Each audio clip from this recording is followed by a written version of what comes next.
매주 월요일에 진행하고 있는 코너입니다. 여의도 정치 상황을 다각적으로 분석해보고 통찰해보는 정치 인사이트. 오늘도 정치 분석가이신 정치 컨설팅 그룹 민의 박성민 대표와 함께합니다. 대표님 안녕하세요. 안녕하세요. 오늘은 당연히 자유한국당의 인적 쇄신 이야기가 가장 뜨거운 주제겠죠. 정치권에서는 21명의 현역 의원을 당협위원장 자격을 박탈하거나 또 향후 공모에서 배제하기로 했습니다. 이 정도면 인적 쇄신이다 이렇게 평가할 만한가요? 그 정도였겠죠. 네. 그러니까 뭘 한 것도 아니고 안 한 것도 아닌. 아하. 네, 그 정도였고 예. 원래 보도되는 거에 보면 조광특위 안은 좀 더 숫자가 많았다. 38명이었다고. 그런 얘기가 있는데 예. 그 양쪽에 이제 이른바 이제 친박 비박 네. 어느 정도 균형도 맞췄고 예. 복당의 책임도 좀 물었고 네. 국정 농단과 관련돼서 친박의 책임도 조금 물었고 네. 네. 그러나 이제 보면 그런 기준이라면 예. 어떤 사람은 왜 빠졌느냐 네. 이렇게 물을 수 있지 않겠어요? 그렇죠. 이게 지금 공천을 탈락시킨 것이 아니고 네. 전당대회 앞두고 당협위원장 교체한 거니까 지금은 그냥 이게 큰 반발 없이 네. 그냥 넘어갈 겁니다. 또 네. 다음에 전당대회가 들어오면 예. 새로운 지도부에서 또 판단이 다시 내려질 거고 예.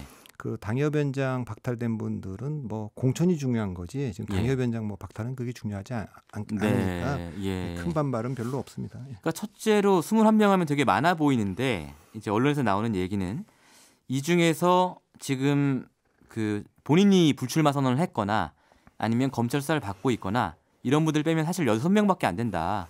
이런 얘기가 하나 있고요. 또 한 가지는 말씀하신 것처럼 이게 총선에서 공천을 배제한 게 아니기 때문에 그렇기 때문에 결국은 반발이 생각보다 크지 않은 거 아니냐 이런 얘기들이 지금 언론에서 나오고 있습니다. 예, 그렇죠. 예.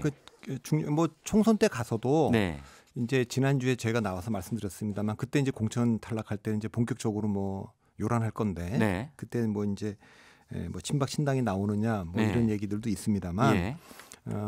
저는 박근혜 전 대통령의 네. 정치 중심이 될 정도의 상징 자본이 전 있다고 보지는 않고 그다음에 친박이 집결하더라도 그리고 예. 또 친박의 좌장이 예. 안 보이고 예. 정치적인 어떤 연대감이랄까 네. 국회의원들 간에 그런 것도 보이지 않고 지금 각자 도생하는 상황으로 들어온 지가 이미 꽤나 됐기 때문에 예. 실제로 그건 복당파도 좀 마찬가지라고 봐요. 예. 복당파에는 김무성 의원이 좌장이고 정기적으로 모여서 무슨 또 회합도 하고 하는지는 모르겠으나 예. 이미 사실 이번에 원내대표 경선을 보면 예. 다 어느 정도의 실체가 드러났기 때문에 네. 다음 연초에 이제 전당대회가 치러지면 예. 새로운 당 지도부를 중심으로 굉장히 급속도로 새롭게 질서가 재편될 거고 예. 차기 대권주자들이 움직이기 시작하면 네. 그분들 중심으로 정치는 다시 재편될 거기 때문에 예. 친박 비박이라고 하는 것도 역사 속으로 사라질 날이 이제 얼마 안 된 것 같습니다. 안 남은 것 같습니다. 예. 그럼 이번에 원내대표 선거에서는 친박이 나경원 대표를 원내대표를 밀어서 당선시켰다 이런 해석이 지배적이잖아요. 전 친박의 승리로 보지 않고 친박의 패배로 봅니다. 그러니까 친박의 패배는 네. 친박이 밀은 후보가 됐다고 해서 그걸 친박의 승리로 볼 수는 없고 주목해야 될 건 친박이 후보를 못 냈다고 하는데 주목해야 되죠. 그러니까 지난 대통령 선거 때도 홍준표 대표가 대통령 후보가 됐지 않습니까? 그렇죠. 결국은 친박도 아닌데. 예. 근데 그때도 보면 당 밖에는 반기문이라는 유력 후보도 있고 유승민이라는 또 후보도 있고 이랬으니까 또 김무성, 남경필 이런 분 다 나갔지 않습니까? 그러니까 사실 거기랑 그래도 밀리지 않으려면 당내에서는 홍준표밖에 없다 이런 게 있으니까 어쩔 수 없이 밀었다면 이번에 이제 나경원 원내대표도 사실은 이제 친박에서 원내대표 하고 싶은 분들이 있었을 테지만 그리 나가갖고 승산이 없으니까 어쩔 수 없이 그냥 나경원을 밀은 거고 그런 면에서는 이게 친박의 승리가 아니라 그걸 중립파라고 얘기하든 중도파라고 얘기하든 또 뭐라고 얘기하든 나경원 의원의 본인 당선됐으니까 그렇게 해석할 수 있지만 그 해석이 조금 더 정확한 해석이라고 보여집니다. 아, 그래요. 굉장히 담대한 해석인데요. 어쨌든 이번 원내대표 경선 친박의 승리가 아니라 친박은 아예 싸움터에 나오지도 못했다. 이런 얘기군요. 자, 그러면 아까 말씀하신 것처럼 3월이든 2월이든 전당대회 때 새로운 대표가 당선이 되면 그때부터는 막 새로운 계파들이 생기고 이럴까요? 이제 그렇게 되겠죠. 근데 이제 뭐 친박 비박이 아닌 새로운 개파. 이제 그 개파라고 얘기할 정도가 되면 예. 우선 총선 때는 이제 뭐 새로운 지도부가 이제 공천권 행사를 좀 할 거라고 네. 예상을 합니다. 예. 그러나 이제 내년 초에 들어오는 지도부가 예. 총선까지 치르게 될지는 좀 아직까지 잘 좀 유보적입니다. 이제 2020년 총선을 앞두고 예. 뭐 2020년 1월 달이라도 예. 또 새로운 정계 개편이 올 수가 있기 때문에 네. 그러나 이제 그건 그때 가서 판단해 봐야 될 문제고 일단 예.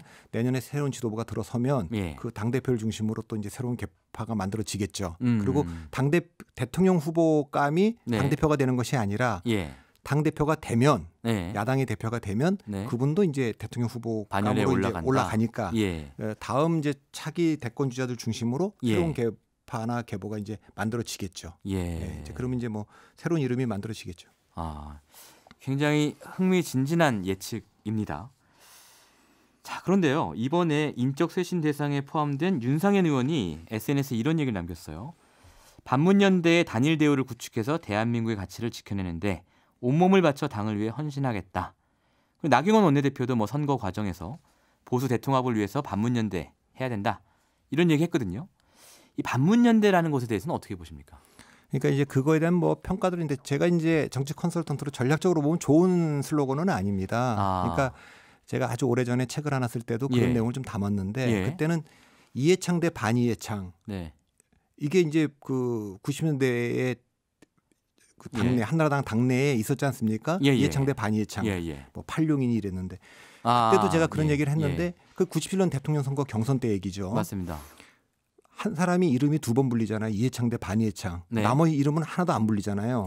그러면 그건 이해창이 유리한 거예요. 김대중 대 반김대중도 그렇고 한나라당 대 반한나라당도 그렇고 새누리당 대 반새누리당도 그렇고 문재인 대 반문재인도 그렇고 자 그러면 그거는 무슨 어떤 강자가 어떤 이유가 있다는 그 지지할 만한 이유가 있다는 거에 근거도 될 뿐만 아니라 지금 실정을 가리는 효과가 납니까? 그러니까 되면은 이명박 정부 때도 그랬죠. 이명박 정부가 실정을 했다. 그래서 2012년 총선에서 그 심판을 해야 되는데 나와서 국민 성공 시대를 이명박 대통령이 약속했는데 국민 성공 시대가 됐다고 생각하면 지지해 주시고 아니면 우리 야당을 지지해달라 이렇게 얘기하면 되는데 그때도 야당에서 민주당에서 보수 정권 심판론을 자꾸 얘기를 하거든요. 보수 진보로 판을 가르면 지난 70년 역사가 다시 나오는 거예요. 그러면 보수 진영에서도 이명박 대통령에 대해 실망했던 분들도 그런 구도라면 나는 그냥 뭐 보수 정당에 투표할 수밖에 없지 이렇게 얘기하거든요. 그러니까 문재인 대 반문재인으로 가면 문재인 대통령에 실망한 문재인 지지자들도 반문재인 세력을 다시 한번 보면서 저 반문재인 세력보다는 그래도 문재인 대통령이 뭐 더 나쁜 건가? 더 실정을 한 건가? 이런 판단을 하게 하는 거죠. 굉장히 선명하게 구도를 만들어서 다시 이렇게 갈라치는데 그것은 야당 입장에서는 좋은 전략은 아니에요. 야당은 문재인 대통령이 이렇게 약속하고 이런 걸 안 한다 그랬는데 이거 다 하고 있지 않느냐라고 하는 현직 그 대통령에 대한 그 실정. 뭐 그걸 공격하면 되는 거지. 반문연대라는 슬로건은 좋은 슬로건은 전략적으로 아닙니다. 그러니까 이제 반문연대라는 게 보수 통합도 시키겠지만 그에 맞서서 문재인 대통령 지지자들의 결집도 불러올 수 있기 때문에 그렇게 좋은 전략은 아니다 이런 말씀이시군요. 그러니까 문재인 대통령 실망했던 분들도 다시 결집할 수 있는 그런 그 계기를 준다 이거죠. 근데 지금 이학재 바른미래당 의원이요 어제 이제 한국당으로 복당하겠다라고 선언을 해버렸습니다. 이게 혹시 바른미래당 의원들한테 하나의 시그널이 될 수 있을까요? 뭐 인터뷰 보니까 자유한국당 관계자가 뭐 앞으로 대여섯 명 더 온다 이런 얘기까지 했던데요. 다 고민들 하겠죠.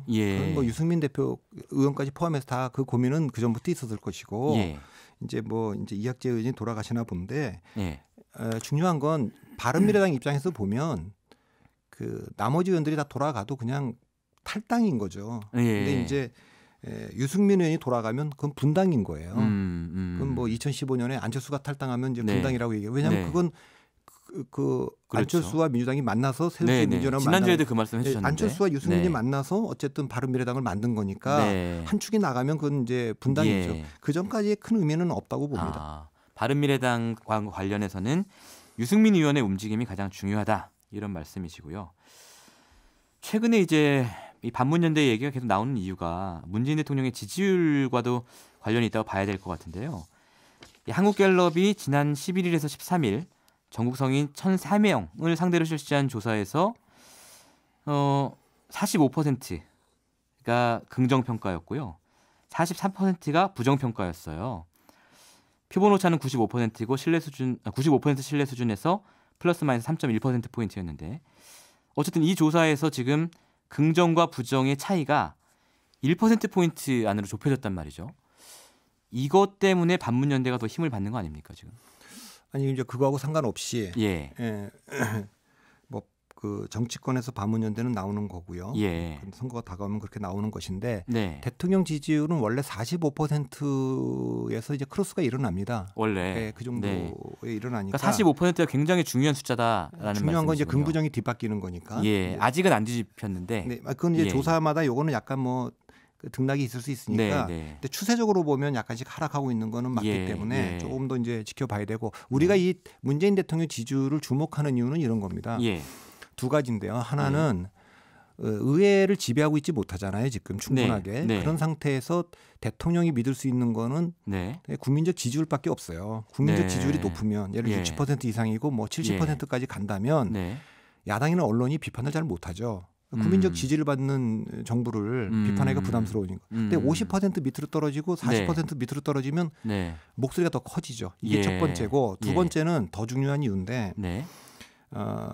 이 권력의 속성이라는 게 예. 뭐 권력 기관들 예. 요번 특감반도 있습니다. 예, 특별감찰관 예, 문제도 예. 있습니다만 예.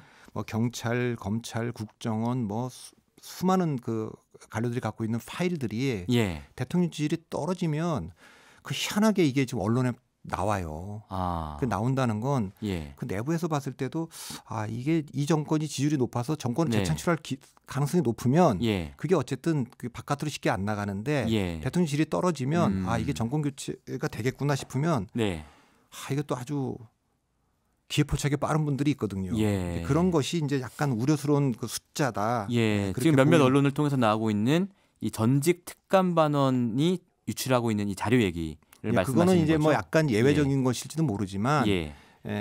조금씩 이렇게 삐죽삐죽 나오다가 이제 언제는 이제 그 통제가 안 될 정도로 나가는 게 이제 그 권력의 속성이고 우리가 네. 지난 30년간 봐온 거죠, 그거를. 그렇기 예. 때문에 그건 무슨 뭐 규칙도 아니고 예. 그냥 어쨌든 일정한 뭐 패턴이 있는 건데 예. 그냥 권력의 속성이 그런 거 아닌가 그렇게 생각을 하죠.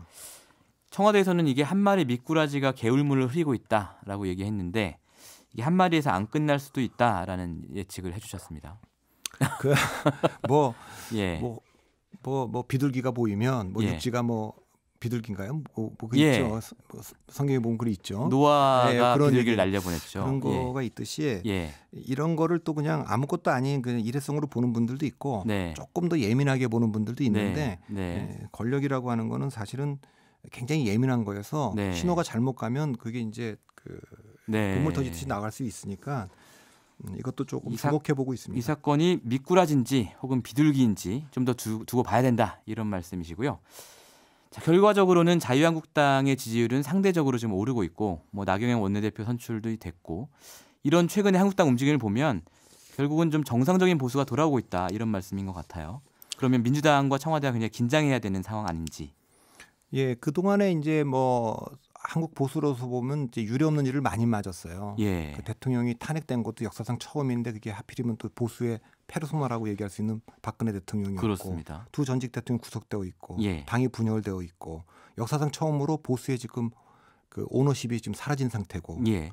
이런 상태에서 이 상황을 어떻게 해야 되는지 잘 몰랐던 거예요. 우왕좌왕했죠. 네, 외교 안보는 지난 50년간 미국만 따라갔는데 네. 이거 미국도 지금 이 국제 정치에서 어떻게 지금 포지션 취해야 될지 잘 모르니까 네. 우리도 헷갈리게 됐고 예. 경제는 계속 뭐 성장 패러다임으로 왔는데 예. 그것이 양극화를 심화시키는데 그럼 이걸 어떻게 해결해야 되는지에 대한 예. 것도 고민이었고 예. 이제 그런 상태에서 탄핵도 당하고 정책으로 지고 선거에서 치다 보니까 예. 사실은 홍준표 대표나 김성태 원내대표 같은 분들이 보수의 주류는 아니고 아주 비주류인 분들이죠.